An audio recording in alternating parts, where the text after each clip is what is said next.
फिर भी कल हमारा जीवन, इस शरीर तो ऐसा रहेगा, हमारा रहन सहन तो ऐसा रहेगा, लेकिन अगर आचरण में कोई परिवर्तन नहीं हुआ, हमारे कर्म में कोई परिवर्तन नहीं हुआ, हमारा जीवन जीने का कोई ढंग बदला नहीं, तो ये सत्संग सुनना कोई महत्व नहीं रखता।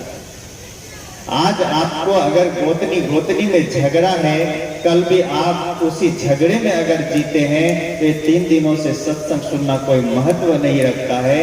अगर आप पिता और पुत्र के बीच दूरियां है, कल भी अगर पिता और पितृ के बीच दूरियां रह ही गया, तो ये 3 दिनों से सत्संग सुनना कोई महत्व नहीं रखता है।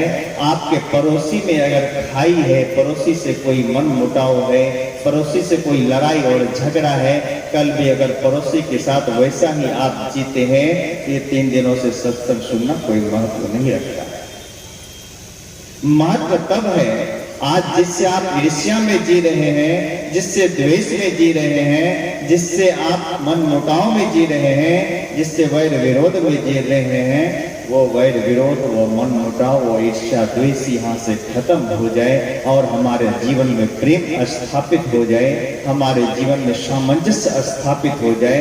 महत्व इसका, तब यह सत्संग पूर्ण रूप में सफल हो जाए। क्योंकि जीवन का सुख का मार्ग यही है। आप प्रेम में जीते हैं तो जीवन में आनंद है, सुख है। आपके पास धन से भरा घर हो, धन संपत्ति से भरा आपका जीवन हो, और भाई में अगर प्रेम नहीं हो तो जीवन बेकार है, वो जीवन मुर्दों की तरह है। क्योंकि साहिब सिर्फ सुन रहे थे, भाई भाई के बीच कोई भाई पैदा नहीं हुआ महाराज श्री राम के जीवन में। धन के लिए भाई से अलग नहीं हुआ, राजगद्दी को छोड़ दिया, लेकिन भाई के प्रेम को नहीं छोड़ा, भाई के साथ को नहीं छोड़ा। लेकिन हम करते क्या? हम मंदिर में जाते हैं, बढ़िया मिठाई चढ़ाते, अगरबत्ती चढ़ाते हैं, सुख की कामना करते हैं, सुख की चाहना रखते हैं, और भाई में विरोध भी पालते हैं, गोतनी में विरोध पालते हैं, सास बहू में विरोध है, तो जीवन में सुख आएगा क्या? जीवन में कभी सुख नहीं आ सकता। क्योंकि धन संपत्ति से भरा आपका जीवन हो, बगल में आप अच्छे भोजन खा रहे हैं, तनिक से भी आपके जीवन में, आपके हृदय में अगर मानवता है, बगल में अगर कोई भिखारी बैठा है, बगल में आपकी गोतनी के घर में अगर चूल्हा नहीं जल रहा है, बगल में सास आपकी सेवा के बिना दुख में जी रही है, तो आपको अन्न भले आप खा तो लेंगे, लेकिन सुख पैदा नहीं कर सकता है, आपको शांति पैदा नहीं कर सकती है, आपके जीवन में सुख नहीं आ सकता। जो बांट कर खाता है, जो सेवा कर खाता है, जो खिला कर खाता है, आनंद तो इस जीवन में। इसलिए मैंने कहा कितना आप सुने, महत्व इसका नहीं है, आपके जीवन में बदलाव कितना होगा, महत्व इसका है। कल जैसा हमारा जीवन था आज उससे अच्छा हो, लेकिन हम दुख कहां कहां पाले बैठे हैं। सबसे बड़ा दुख का केंद्र कौन सा है? वो मन है। आज व्यक्ति जितना अपने दुख से दुखी नहीं होता है, व्यक्ति आज दूसरों की सुख को देख करके रात दिन दुखी होता है। किसी की बेटा बढ़िया डिवीजन से अगर पास कर गया है, और आपका बेटा अगर 3rd डिवीजन पास कर गया है, तो आपके मन में ग्लानि होती है, क्षोभ होता है, जलन होता है कि अमुक का बेटा 1st डिवीजन कर गया, मेरा तो फेल कर गया, मेरा तो 3rd कर गया। और इसी जलन की भाव में आप रात दिन जीते हैं, दुख हो जाता है। आपके पड़ोस में किसी की बढ़िया मकान है, किसी के पास बढ़िया गाड़ी है, किसी के पास अच्छी सी रहने जीने का साधन है, आपके मन में भी यह भाव होता है, हमारे पास भी ऐसा हो जाता, हमारा जीवन सुखी हो जाता। लेकिन आप परिश्रम कर वो पैदा करना नहीं चाहते, सिर्फ ईर्ष्या में जीते हैं कि हमारे पास भी ऐसा हो जाता, हमारा जीवन सुखी हो जाता। मन उसी की भवन में, उसी की रहन सहन, उसकी गाड़ी में अटक जाती है, वो इच्छाएं आपको बेचैन करते रहती है, और परिणाम ये होता है कि आपका जीवन दुखदायी हो जाता है। इसलिए मैंने कहा आज व्यक्ति जितना अपने दुख से दुखी नहीं है, उतना दूसरों की सुख से दुखी है। दूसरों के सुख में देख करके जलन पैदा कर करके दुखी है। इसलिए जीवन में आनंद पाना चाहते हो, जीवन में सुख पाना चाहते हो, तो जीवन में बदलाव लाने की आवश्यकता है। वो बदलाव सत्संग से ही होगा, वो बदलाव सतगुरुजन के सानिध्य से ही होगा। क्योंकि आप माता पिता हैं, आपकी एक ही मांग है, हमारे जीवन में सुख मिले, बुढ़ापा में हमारे जीवन में एक सहारा मिले, हमारे सेवा करने वाले कोई मिले, हमारा पुत्र ही हमारा सेवा करे, हमारे बेटा बेटी ही हमारा सेवा करे, हमारी बहुएं हमारी सेवा करे। प्रत्येक माता पिता की ये मांग है।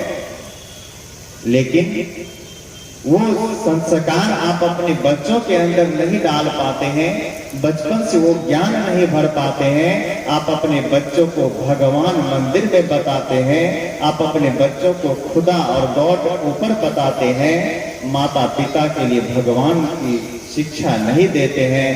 कभी नहीं कहते माता पिता की चरण स्पर्श करो, कभी नहीं कहते यही देव और देवी है, इनका चरण स्पर्श करो, इनसे आशीर्वाद लो।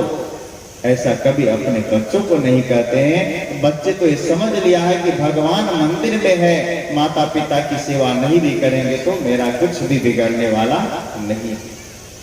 क्योंकि आप बच्चे के हाथ पकड़ के मंदिर तक ले जाते हैं, कहते बेटा हाथ जोड़ो, भगवान की मंदिर है।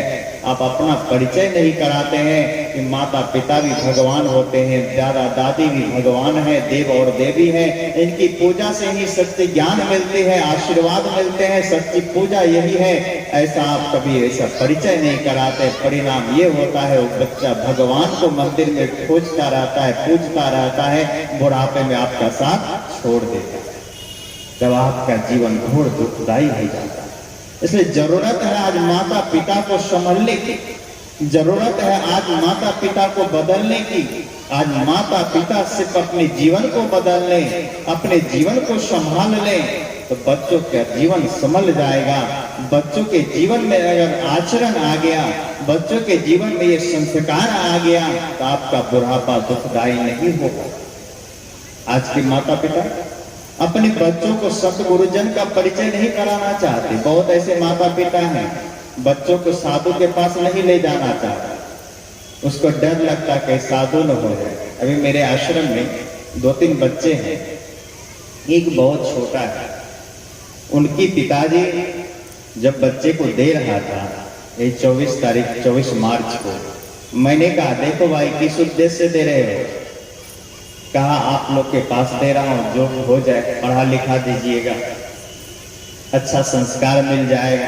मैंने कहा कहीं साधु हो जाए तब? तो एक परिवार के सदस्य मौन धारण कर रहे, उसे भय हो गया भाई साधु हो जाएगा तब मेरा तो जन्म देना पाला पोषण बेकार हो जाएगा। उनके पिताजी ने थोड़ा साहस किया बच्चा का, क्या साधु हो जाएगा तो मेरा जीवन सफल हो जाएगा, समझेंगे हम जब जीवन में सबसे बड़ा पुण्य का काम कर लेंगे। क्या चलो बच्चा अभी आश्रम में है, 2-3 बच्चे हैं। कहने का मतलब है माता पिता बच्चों को साधु के पास ले जाने से भी डरते हैं, सोचता है साधु हो जाए। इतना संतोष है माता पिता के पास, शराबी हो जाए तो खुश है, जुआरी हो जाए तो खुश है, लुच्चे हो जाए तो खुश है, पॉकेट मार हो जाए तो खुश है, साधु होगा तो दुख है। मैं अक्सर माता बहनों को कहता हूं भाई 2 बच्चे नहीं 3 बच्चे को जन्म दो, 2 अपने लिए रखो, 1 राष्ट्र के लिए दान करो, उसे सन्यासी बनाओ, स्वामी विवेकानंद की तरह, बुद्ध की तरह, तब ये देश की कल्याण होने वाला है, समाज की कल्याण होने वाला है। नहीं तो यहाँ की संस्कृति लुप्त हो जाएगा। ये परिवार नियोजन तो चल चुका, हम तो हमारे तो, लेकिन इससे क्या कल्याण होगा? सक्षम है तो आप 3 बच्चे को भी जन्म दें, 1 राष्ट्र के लिए दान करें, अच्छे संत महापुरुषों के पास दें, तब तो आपके पास फिर भविष्य में कोई ज्ञानी आएगा, कोई ऐसे महापुरुष आएंगे जो इस समाज को दिशा निर्देश करेंगे। इसलिए माता पिता को संभलने की आवश्यकता है। माता पिता का जीवन अगर ठीक हो जाए तो पूरा घर का परिवेश ठीक हो सकता है, पूरे परिवार का जीवन ठीक हो सकता है। लेकिन आज माता पिता बच्चों को संत महापुरुष से परिचय नहीं कराना चाहते, अतीत के महापुरुषों से परिचय नहीं कराना चाहते, अपने बच्चों को स्वामी विवेकानंद से परिचय नहीं कराना चाहते, डॉक्टर राजेंद्र प्रसाद, सुभाष चंद्र बोस, भगत सिंह, खुदीराम बोस, इन लोगों से परिचय नहीं कराना चाहते। किसका परिचय कराते हैं अभी के युग में? आज आपके घर में महापुरुषों की तस्वीर नहीं मिलती है, आज आपके घर में संत गुरुजनों का तस्वीर नहीं मिलता है। किसके तस्वीर मिलते हैं भाई? तो हीरो और हीरोइन। मैं छोटे छोटे बच्चों को जब पूछता हूँ, किसी घर में जाता हूँ, उसको पूछता, भाई उधम सिंह का नाम सुने हो? कहा नहीं। मंगल पांडे का? कहा नहीं। डॉक्टर राजेंद्र प्रसाद का? कहा नहीं। क्या सुभाष चंद्र बोस का? कहा नहीं। बोले तब किसका नाम सुने हो भाई? अजय देवगन का? कहा एक्शन वाले हीरो। मिथुन चक्रवर्ती का? बॉक्सिंग वाले हीरो। सन्नी देओल का? एकदम मार धार वाले हीरो। एक तरफ से पूछते जाओ, सबका परिचय दे दे। क्यों भाई? क्योंकि माता पिता आज अपने घर में हीरो और हीरोइन का तस्वीर लगा रखे हैं, अपने टीवी सीरियल में फिल्म और चित्रहार देखते हैं, बच्चों के हाथ में मोबाइल पकड़ा करके फिल्म लगा करके दिखाते हैं। बच्चे का संस्कार कहाँ जाएगा? बच्चा का संस्कार बिल्कुल गिरता चला जाएगा और आपको कभी एक लोटा गिलास पानी मिलने वाला भी नहीं है। तो आपका जीवन सुखमय होगा कि दुखमय? आप जिस उम्मीद से अपने बच्चों को जन्म दिए हैं वो पूरा होगा? कभी पूरा नहीं होगा। आप एक ही उम्मीद से जन्म दिए हैं कि बुढ़ापा में हमारा सेवा करने वाला है, लेकिन परिणाम क्या हो रहा है? आज माता पिता के लिए वृद्धा आश्रम बन रहे हैं, बच्चे अपना सुख में जी रहे हैं, पति पत्नी ऐशो आराम में जी रहे हैं, बूढ़े माता पिता दुख में जी रहे हैं। क्या इस उम्मीद से जन्म दिया गया था? इस उम्मीद से जन्म नहीं दिया गया था। इसलिए जरूरत है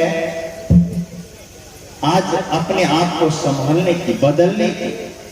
डाकू सुल्ताना का नाम आप लोगों ने सुना होगा। बहुत बड़ा डाकू था। उसे जब फांसी की सजा हो गई तो जेलर ने पूछा कि तुम्हारी अंतिम इच्छा क्या है? कहा मैं अपनी मां से मिलना चाहता। मां को खबर भिजवाया गया, बुलवाया गया। डाकू सुल्ताना को मां के सामने लाया गया और कहा, सुल्ताना ने, जेलर साहब मेरे हाथ खोल दीजिए, मैं मां का गले लगना चाहता हूं।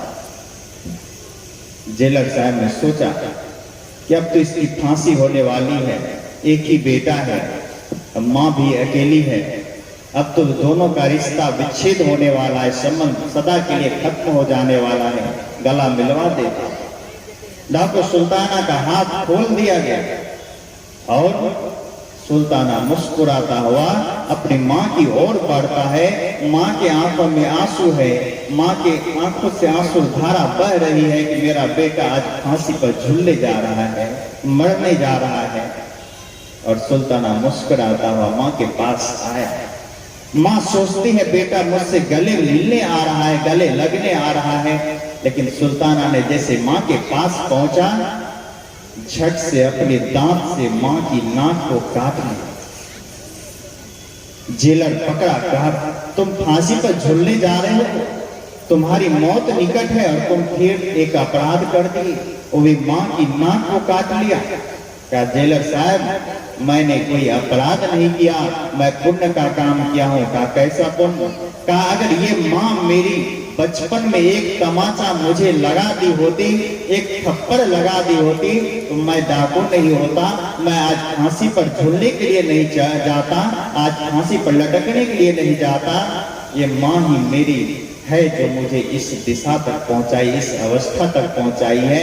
कहा कैसे? क्या जब मैं बचपन में था तो किसी का लहसुन और प्याज उठाता था, जब वो लहसुन और प्याज लेकर के अपनी माँ के पास आता था तो माँ मेरी पीठ थपथपाती थी, मेरे सिर को सहलाती थी और मुझे शाबाशी देती थी कि बेटा तुम बड़े वीर हो, लहसुन और प्याज ले आओ। मेरे मनोबल बढ़ता गया, मैं पॉकेट मारी का काम करने लगा। ये रुपये पैसे जब मैं अपने माँ को ला करके देने लगा, एक बड़े वीर कह करके मेरे मनोबल को बढ़ाता गया। परिणाम ये हुआ कि मैं डाकू हो गया, मैं निडर हो गया, मैं दूसरों को हत्या करने लगा, लूटने लगा, पकड़ा गया। आज मैं फांसी पर झूलने जा रहा हूँ। इसलिए मैंने अपनी माँ की नाक को काटा ताकि आने वाला भविष्य में लोग याद करें, माँ आने वाली माँ धरती पर सब याद करे कि बच्चों को कैसा बनाना चाहिए। ये माँ जो है सबसे पहली पाठशाला है, सबसे पहला बच्चों का विद्यालय है। माँ अगर अपने आचरण को समझ ले, माँ अपनी माँ की दायित्व को समझ ले तो जीवन माँ का तो सुखमय होगा, साथ साथ आने वाले भविष्य का जीवन में सही दिशा में जाएगा। इसलिए मैंने कहा 3 दिनों से आप लोगों ने क्या सुना, महत्व उसका नहीं है, महत्व इसका है कि आप अपने जीवन में परिवर्तन कितना लाए हैं, बदलाव कितना लाए हैं। अगर बदलाव नहीं हुआ, इस सत्संग में परिवर्तन नहीं हुआ, सत्संग से आपके जीवन में कोई बदलाव नहीं हुआ, आपके कर्मों में कोई परिवर्तन नहीं हुआ, आपके जीवन में प्रेम नहीं आया, तो इस सत्संग सुनना कोई महत्व नहीं रखता है। सुनते सुनते उम्र बीत गए हैं और बीत जाएंगे, मौत की नींद हम सो जाएंगे, लेकिन जीवन का जो परम और चरम लक्ष्य है वो मुझे प्राप्त नहीं हो पाएगा। इसलिए सत्संग हमारे जीवन में परिवर्तन लाने का काम करता है। यहाँ आकर अगर हम न बदलें तो हमारा जीवन व्यर्थ ही चला जाएगा। और बदलाव भी तब होगी जब आप इस मंच के सामने अपने जीवन को समर्पण करेंगे, अपने हृदय को कपाट को पूर्ण रूपेण खोलेंगे, अपने मस्तिष्क को पूर्ण रूपेण खोलेंगे। सदगुरु के चरणों में जब आपका जीवन समर्पित नहीं होगा तो आपके जीवन में बदलाव की कोई संभावना भी नहीं है। आप एक मिट्टी को देखते हैं, एक मिट्टी कुम्हार के हाथों में पूर्ण रूपेण समर्पित हो जाता है, कुम्हार उससे पूरा रौंदता है, उसे मिलाता है और जिस रूप में आकार देना चाहता है वो आकार दे देता है। कुम्हार उसे चिलम बना देता है। और चिलम का क्या काम है? मिट्टी समर्पित हुआ लेकिन उसे चिलम बना दिया तो चिलम का क्या काम है? अपनी भी जलता है और दूसरों को भी जलाता है। और वही कुम्हार जब मिट्टी को घड़ा बना देता है तो घड़ा का क्या काम होता है? अपने भी शीतल रहता है और दूसरे के अंदर भी शीतलता प्रदान करता है। अब महत्व सत्संग में आप लोगों का है, आप अपने जीवन को कितना समर्पित करते हैं, आप अपने मस्तिष्क में यहाँ के ज्ञान को कितना धारण करते हैं, आपका जीवन कितना समर्पित होता है। आप चिलम बनना चाहते हैं, घड़ा बनना चाहते हैं। अगर चिलम बनना चाहते हैं तो आप जो भी सुने उसे यही भूल करके जाएंगे। अगर आप घड़ा बनना चाहते हैं तो अपने जीवन में भी शीतलता लाएंगे और दूसरे के अंदर भी शीतलता प्रदान करेंगे। मेरा समय समाप्त है। आइए मैं इन्हीं चंद शब्दों के साथ अपनी वाणी को देता हूँ विराम और आप सबके घट में बैठे रमैया राम को करता हूँ प्रणाम। सहायता बोलिए सद्गुरुदेव की जय, कबीर साहिब की जय। बहुत गंभीर विचार। शिक्षक ही हैं तो बात क्या है भाई। भौतिक विद्या भी हम लोगों के बीच रखते हैं और आध्यात्मिक